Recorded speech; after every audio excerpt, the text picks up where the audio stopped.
Hello mga ka-FB. Na anuhan namin,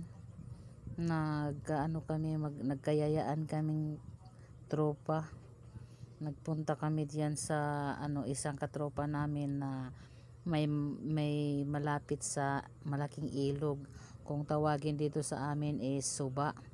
Hindi nga lang ako nakapag-video doon sa ilog kasi natakot ako baka ay mabasa ang aking cellphone.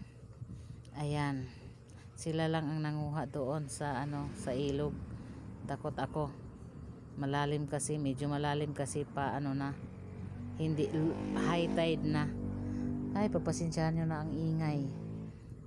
Ganito talaga ako pag nag-vlog dito sa aming bahay. Nasa kilid ng kasi kami, daan, national highway. Ayan, ang mamang na mama na yan. Kumain siya. Meron siya kamuti, saging, ewan ko kung ano pa yan. Naghihintay siya sa inihaw na tuway kung tawagin sa amin. O sila lang, dalawa ang nag-iihaw, pero marami nakaabang na kumain. Ang hirap din naman kasi ihawin, no? Ay, Diyos ko, Marimar. Yun ang aming food trip, Sunday. Yun ang aming, basta Sunday, yun ang aming Sunday routine. Yun lang.